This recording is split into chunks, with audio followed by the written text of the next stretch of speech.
দোকানে বসে আছি, একটা সুন্দরী মেয়ে এসে বলল, এই, তোর কাছে কি সিগারেট আছে? হ্যাঁ, সিগারেট তো আছেই। কি সিগারেট দিব সেটা বলেন। যেটা সবচেয়ে দামি ওই সিগারেটটা দে।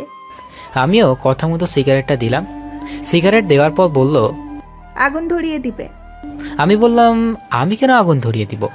আপনি খাবেন, আপনি আগুন ধরিয়ে নিন। তখন মেয়েটি বলল, তুই দোকানে নতুন নাকি? আগে তো একটা বয়স্ক লোক থাকতো। আমি নতুন হই আর পুরাতন তাতে আপনার কি? আর আমার সিগারেটের দাম দেন। তুই আবার আমার কাছে সিগারেটের টাকাও চাস? তুই আমাকে চিনিস? আমি হলাম মাফিয়া কুইন। আমার কথা এলাকার সব মানুষ পরিষ্কার পানি গুলা করে খায়, আর তুই আমার কাছে টাকা চাস? তোর তো অবস্থা খুব খারাপ হবে। পকেটে নাই সিগারেট খাওয়ার পয়সা, আর ডায়লগ দেখি তো মনে হয় ফুটপাতের ধনী। যত সব ফালতু মেয়ে।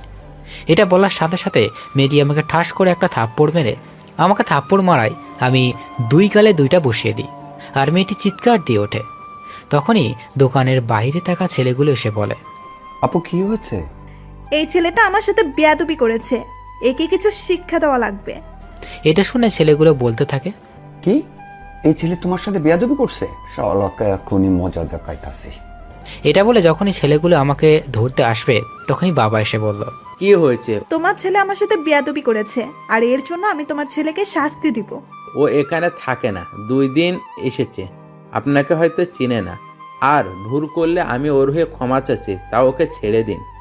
ঠিক আছে, তুই ভালো মানুষ বলে তোকে ছেড়ে দিলাম। পরের বার সাবধান করে দিস, তা না হলে পরের বার কিন্তু অনেক পস্তাবে। ঠিক আছে মা, বলে দিব আমি।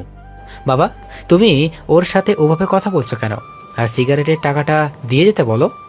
টাকা আমার কাছে পাই, আমি দিবানি। এত কথা বলো কেন তুমি? আমি কথা বলছি তো, তাই না? মা, তুমি চলে যাও, আমার ছেলের কথা কিছু মনে করো না, ওর একটু রাগ বেশি তো। পরে মেয়েটি ওর তার ছেলে পেলে সবাই চলে গেল। তখন বাবা বলল, তুই কি মেয়েটাকে চিনিস বাবা? মেয়েটিকে চিনি আমি কি করব? আর মেয়েটিকে? মেয়েটির নাম হলো সাইফাতুল আয়াত, অনেক জেদি এবং বদমেজাজি মেয়ে। তুমি তো মনে হয় শুনেছ শুভ মাস্তান এর কথা। ওই হলো শুভ মাস্তান এর হবু বউ। সেই জন্য কোনো ছেলে পেলে তার সাথে লাগতে আসে না, সবাই ভয় পায়। আব্বুর মুখে শুভ মাস্তানের নাম শুনে মনে মনে ভাবতে থাকলাম, মাস্তান হলাম আমি, আর আমি জানি না আমার হবু বউ। ও আচ্ছা, আমি বাবাকে জিজ্ঞেস করলাম, বাবা, শুভ মাস্তান থাকে কোথায়? তুই যেখানে থেকে লেখাপড়া করিস কুড়িগ্রামেই থাকে। তুই চিনিস না নাকি? অনেক খারাপ লোক, বুঝছিস? তবে শুনছি গরিবের কখনো কষ্ট দেয় না, বরং সাহায্য করে। শুধু ধনী আর অবৈধ ব্যবসা যারা করে তাদেরকে খুন করে। আমি চিনব কি করে বলো? আমি অনেক ভদ্র, আর খুন খারাপই দেখে ভয় পাই। তুমি তো এটা জানো, তাই না? ওইসবের মধ্যেও না যাওয়াই ভালো। দোকানদারি ভালো করে কর, কারোর সাথে খারাপ ব্যবহার করিস না।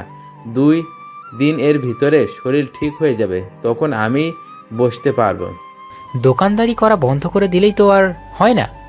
তোমার আম্মুর ছোট বোন খরচ তো আমি চালাতে পারবো, আর আমি তো টাকাও পাঠাই। বাবারে, অনেক আগের থেকে ব্যবসা করি। দোকানে বসে মানুষের সাথে কথা না বললে ভালো লাগে না। তুই অনেক টাকা পাঠাইলেও যতদিন শরীর চলবে ততদিন দোকানেই বসে থাকবো। হয়েছে হয়েছে, আর বলতে হবে না। তুমি দোকানে বসো, আমি খাবার খেয়ে আসি। খাবার খেতে বাড়িতে চলে আসি, আর এসে মাকে খাবার দিতে বললাম। খাবার টেবিলে বসে আছি, তখন ছোট বোন ফারিয়া পেছন থেকে এসে বলল, ভাইয়া, আমার চকলেট কোথায়? তুই কি এখনো ছোট আছিস নাকি রে? তুই এখন 10ম শ্রেণীতে পড়স, এখনো চকলেট চাস? তুমি আনছো কিনা বলো। আর আমি এখনো বড় হই নাই, তাড়াতাড়ি চকলেট দাও। চকলেট না দিলে আমি কান্না করব। ফারিয়ার সাথে ওই রকম না করে চকলেট দিয়ে দিলেই পারিস। চকলেট ছাড়া তো আসিস না। চকলেট দিয়ে খাওয়া শুরু কর। চকলেট দিয়ে খেতে বসলাম।